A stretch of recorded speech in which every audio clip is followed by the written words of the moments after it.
Ouais. Je crois qu'on est attendu quelque part aujourd'hui. La chronique du Smudge, elle regorge de surprises. Et les surprises, c'est le maître mot de la chronique, c'est fait pour être partagé. Et aujourd'hui, on va pas parler de bande dessinée, mais on va parler de la bande dessinée avec... Oh je la donne en mille. Ariane. Salut. Ariane Gottlieb, dis Bienvenue. donc. Donc on y va. Oh, on y va. Allez, on y va. Allez. Oh là là là là là là là là là. Mais... Bah non, là c'est juste ma cuisine en fait. Ah bon, c'est que la cuisine. Bon, tu sais pourquoi on vient te voir? Je crois. Tu crois? Mais moi aussi, je suis sûr. Tiens, écoute, tu sais quoi? On va partager tout de suite ce moment-là. Ok. Je voulais te parler de la rubrique à braque, puisque dans la chronique du Smudge... Je vous offre pas un café. Mais non, docteur, asseyez-vous, c'est pour la prescription médicale. D'accord. Donc, j'ai commencé la chronique du Smudge. Déjà, merci de nous accueillir. T'as vu comment je suis parti? Je suis déjà au taquet. C'est bien, faut y aller. Je suis au taquet. Non, en fait, on a commencé à faire un teasing avec la chronique du Smudge, avec la rubrique la baraque, puisque on est là dans l'antre un petit peu du souvenir d'hier, d'aujourd'hui et aussi de demain. Absolument. Puisque je tiens là le festival du livre de Paris. Des Parigi. Parce que moi, ce qui me fait très plaisir avec le Festival du Livre de Paris, c'est qu'enfin, on met en exergue la bande dessinée. La bande dessinée, le 9e art. Et puis, il y a eu un phénomène l'année dernière qui s'appelle le prix Gottlieb. Alors, je serais tenté de te dire en première question, pourquoi ne pas avoir pensé au prix Gottlieb avant? Si je le savais, je te le dirais. Pour rendre à César, ce sont les éditeurs qui m'ont dit, les éditeurs du côté d'Argo, qui m'ont dit, voilà, on essaie de toute façon tous, avec Fluide aussi, de remettre Papa en avant, de pérenniser l'œuvre, le nom, et d'atteindre un lectorat un peu plus jeune. Oui, et Claude de Saint-Vincent et Hélène Verlet de chez Dargaud m'ont tout de suite proposé de mettre en place ce prix-là, en sachant qu'il n'y avait pas de prix de bande dessinée humoristique et pas de prix Gottlieb. Et je suis partie, j'ai foncé tête baissée. Comment tu as constitué, je vais appeler ça ton casting, parce que sur la première saison, on va appeler la saison 1 l'année dernière, parce qu'on a des grosses pointures. On a Antoine Decaune, on a Richard Gottener, on a Eddie Mitchell, on a Thomas Dutronc.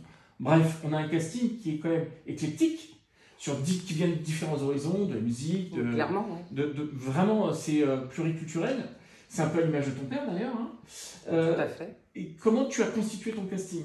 Alors, je l'ai constitué avec des fans de BD, des fans de BD humoristiques, à noter, 3 des fans de Gottlieb, ouais.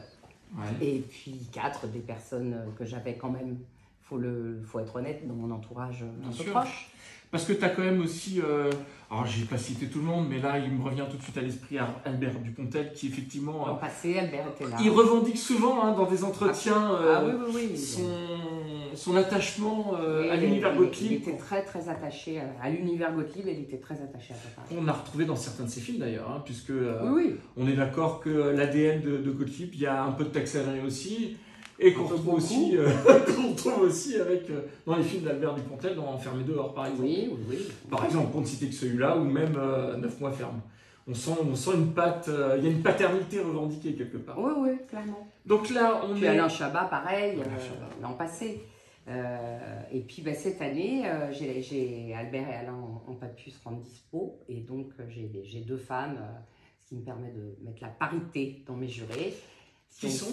Qui sont alors, comme l'an passé, les femmes, tu veux savoir? Oui, les 2 nouvelles femmes qui vont remplacer, entre guillemets, Albert et Alain sont Charline Vanhoenacker et Anne de Pétrini. Alors, ce qui est très intéressant, là, on a sur le premier prix décerné l'année dernière, moi j'appelle ça plutôt une sommité avec un monsieur qui s'appelle Manu Larsenet.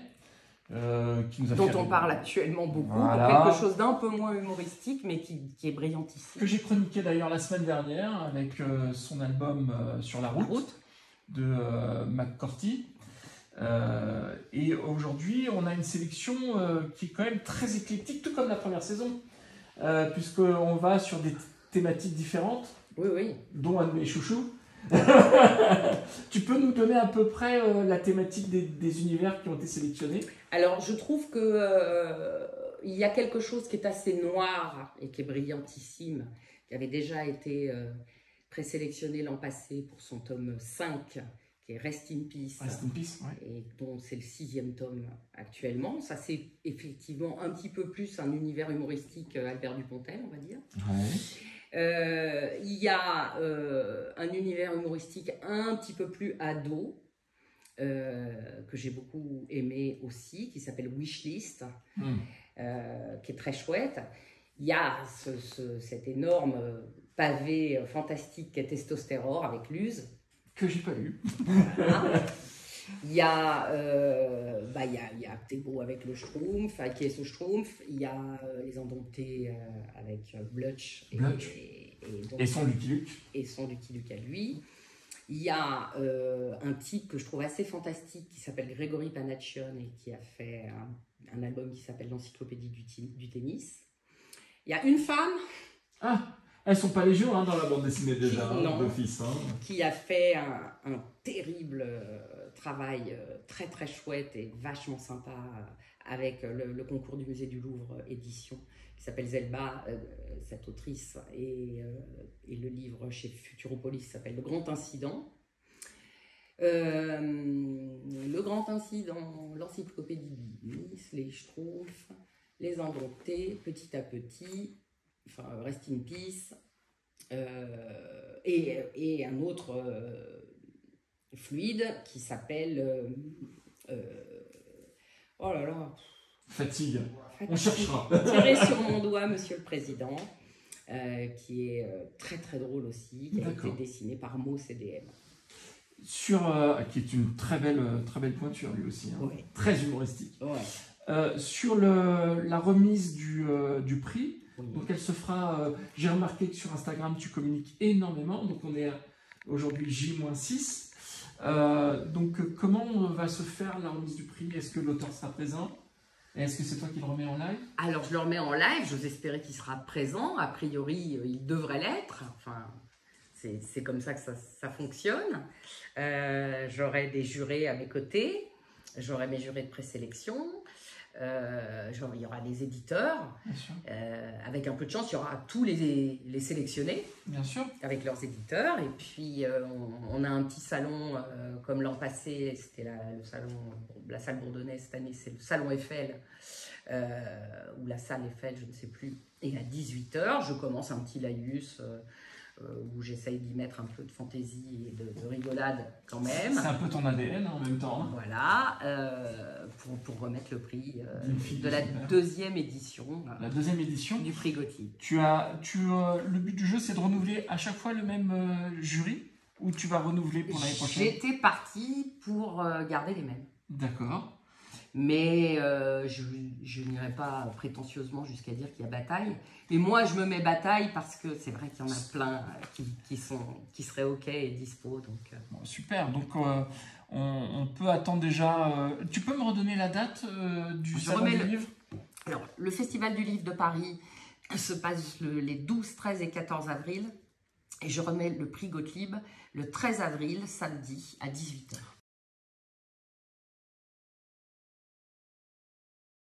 J'entends du bruit? Non, je n'entends pas de bruit. Ariane est partie, mais je sais pas où. Ariane? Attends, ouais, ça y est, je l'ai. Ah, ça y est. C'est bon. Ah, mais dis donc, mais qu'est-ce que c'est? Bah, c'est un petit cadeau. Oh là là là là. Parce que celle-ci, elle est sympatoche. C'est le cadeau du maître? Non, c'est le cadeau de la fille du maître. Moi aussi, hein. Bah, attention, alors j'ouvre parce qu'il y en a qui ne connaissent pas. Mais ouvre. Non, mais ça, comment dire? Chef-d'œuvresque? On peut dire chef-d'œuvresque. C'est toi qui le dis, moi je vais pas te dire le contraire. La rubrique à braque, c'est quand même... C'est un best-of qui est sorti en novembre l'an passé. Pas l'an passé, l'année d'avant. Donc Gottlieb, pour ceux qui ne connaissent pas, Super Dupont, Gai Luron, qu'est-ce que tu peux me dire d'autre? La Coccinelle, la rubrique à braque, Serge Jovial, Pervers Pépère. Pervers Pépère, mon Dieu, mais... tu crois qu'on pourrait le refaire, ça? Cinémastock. Cinémastock. Et Dingo Dossier, il était que dessinateur avec René Goscinny au scénario. Et Cinémastock, il était scénariste avec Alexis. Alors, il faut savoir que ce monsieur...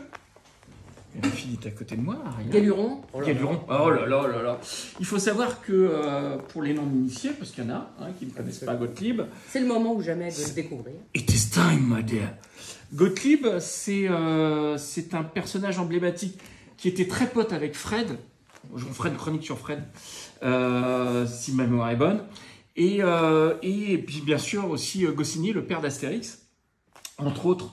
Et ensemble, ils ont travaillé chez Pilote. Puis ensuite, après Pilote, il y a eu quand même Les Échos des Savanes, où ils se sont un peu brouillés d'ailleurs avec Goscinny. Ça a été compliqué. Je pense que papa avait besoin de s'émanciper un petit peu, de faire des choses par lui-même. Par lui-même, et puis des choses différentes, un peu plus osées. C'était en plein dans les années 70. Papa, il avait envie de délirer, d'aller un petit peu plus loin dans le politiquement correct, on va dire. Et donc, il est parti, ce qui l'a beaucoup bouleversé, parce que René, au départ, s'est senti un peu trahi. Ouais. Et il est parti avec Claire Bretéché et Nikita Mandrika. Ils ont fait l'Écho des Savanes, effectivement. Et d'ailleurs, Gottlieb disait, dans une des interviews qu'il a faites, il a dit si Goscinny serait en vie aujourd'hui, je crois qu'il serait plutôt content de ce passage. Je pense qu'il serait très fier. Déjà, on a eu Gilberte très longtemps, l'épouse de René, qui adorait ce que faisait papa. Et puis aujourd'hui, il y a Anne, qui est mon alter ego, et qui adore ce que fait papa aussi. Puis après, il y a eu surtout une très très très belle aventure, Fluide Glacial. Tout à fait. Là, on peut dire qu'on réinvente la bande dessinée avec Fluide Glacial. Et on va surtout sur des territoires qu'on n'osait pas aller avant, puisque BD franco-belge, bien lissé, avec une thématique assez enfantine, voire légèrement adulte, où là on rentre de plein pied sur ce que Gottlieb aime. Oui, alors il y avait les prémices qui avaient été faites à l'époque. Avec les Échos, oui. Mais effectivement, le masterpiece de papa en termes de magazine, ça reste fluide.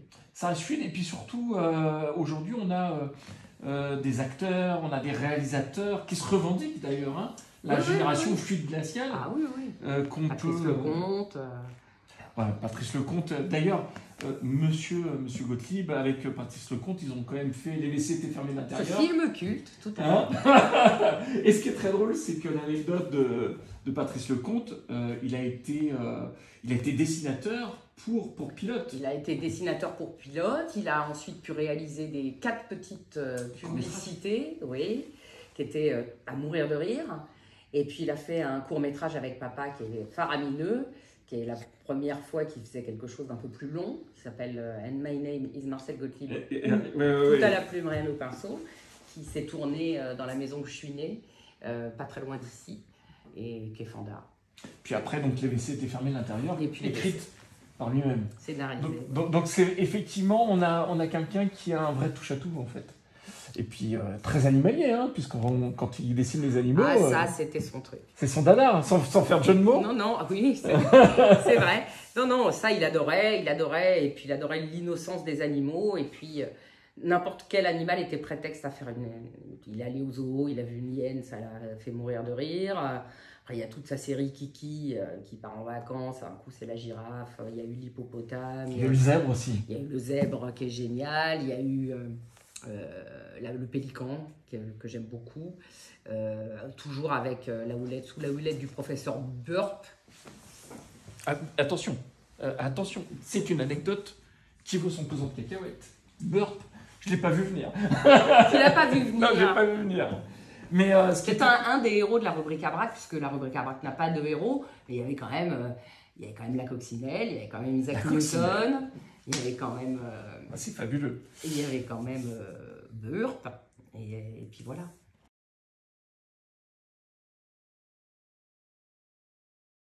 Ouh, de la lumière. Alors, allez, on y va.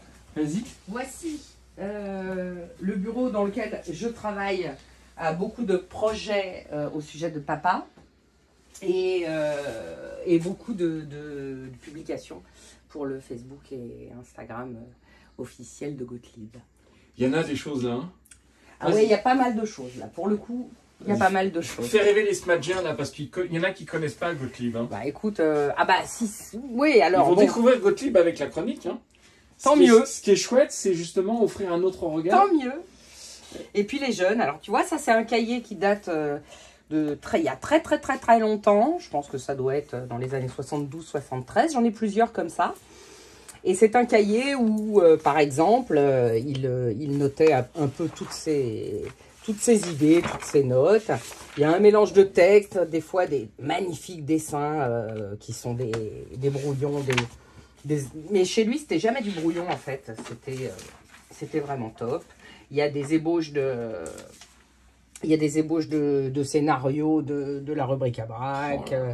Il y a des choses de Guéluron. Voilà, c'est assez dingue, vraiment dingue. C'est un trésor. Ouais, ça c'est vraiment, vraiment très précieux. Et j'en ai 8 ou 9 des comme ça. J'ai un peu essayé de classer les petites choses qui le concernent. Bon, j'ai les collections de bandes dessinées, évidemment. En ce moment, vous verrez un peu les albums sélectionnés un peu de partout.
Bon, c'est quoi ça? Et qu'est-ce que c'est que ça? Alors là, on va rentrer dans mon entre personnel. Là, ça commence avec le faire-part de naissance. C'est le mien. Waouh, dis donc, fais voir. Moi, j'en ai pas un comme ça, moi. Ouais, mais j'ai pas Gottlieb comme père. Alors ici, on est rentré dans la chambre nuptiale, comme on l'appelle, ou la suite parentale, comme on veut.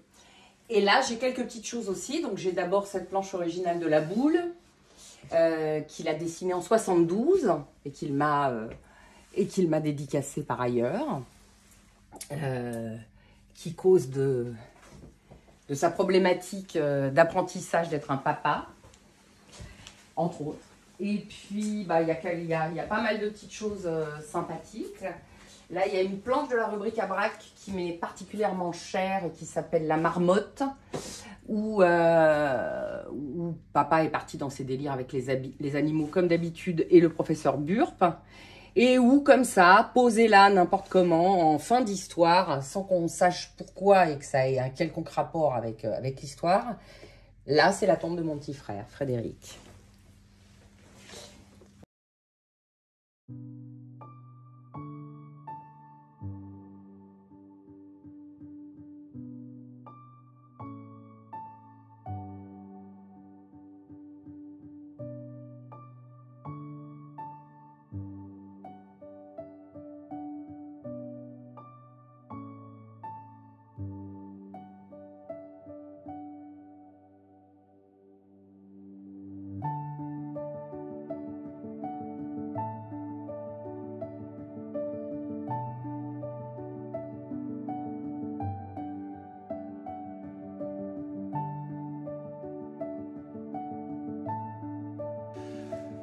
On va se faire la bise parce que...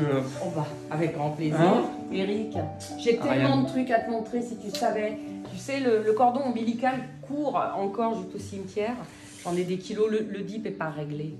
Bon, alors avant de régler le DIP, nous, on va publier cette magnifique chronique, ces entretiens. J'espère bien. Un énorme merci pour ton accueil. Bah, on a été très touchés, toi. Jean-Marc qui filme et moi. On est très touchés par ce que tu nous as offert, ce moment-là, et qu'on partage donc avec les petits Smadjiens. C'était un plaisir. Et puis, j'espère renouveler, comme tu viens de le dire. Ah bah, dès qu'on peut partager du Gottlieb, c'est sans modération.